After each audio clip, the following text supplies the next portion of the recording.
Good morning. I hope that you are well, that your family is well, and that you are in good spirits and feeling optimistic for, please God, seeing Hashem's brachas in our lives from today. In the Torah portion that we're going to read this coming Shabbos, in fact, it's a double Torah portion, we read a strange story. The Jewish people complain. That's not the strange part. Unfortunately, that seems to be a national sport. They complain about the food, they complain against the leadership of Moshe, and Hashem sends a whole plague of snakes. And these snakes begin to attack the people, and they're venomous snakes, and people begin to die. Needless to say, that's a big wake-up call. And they come to Moshe and they say, we've made a terrible mistake, and we've rejected you, and we've rejected Hashem. Please pray on our behalf, which Moshe does.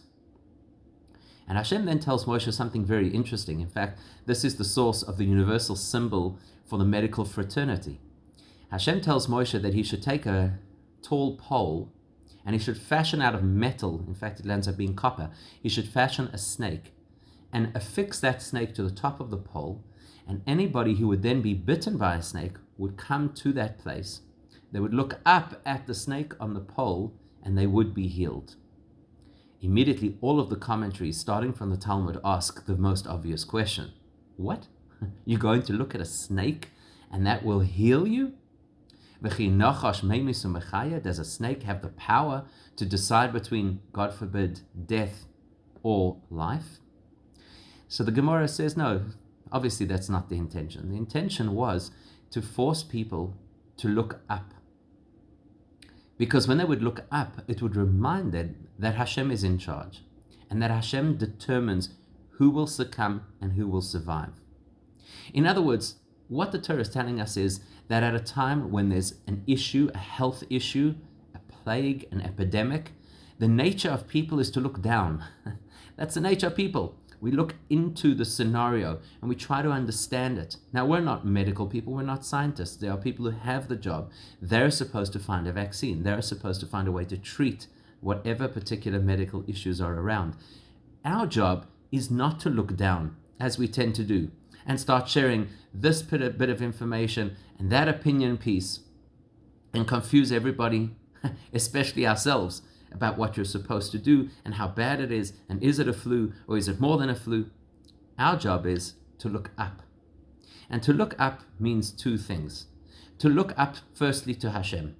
Hashem, at the end of the day, decides who survives.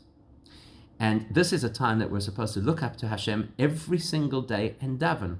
Please, Hashem, keep me safe, keep my family safe. Heal those who I know who currently are not well. And the second thing is, when we look up, we also remember that Hashem is not just a slot machine where you ask for brachas and hopefully you get them. Hashem has given us guidance as to how we're supposed to live our lives. What kind of things bring us greater bracha and protection? So we look up and we say, rather than just to listen to that person's homeopathic remedy or this person's suggestion about which vitamin I should take, we should look up and say, well, what does the Torah tell me? Because it gives advice on how we're supposed to, number one, stay safe, and number two, stay sane, even in the most difficult circumstances. Hashem should bless us to all be well, and those who need a refuah shlema to have a speedy healing. Have a wonderful day, stay safe, and stay sane.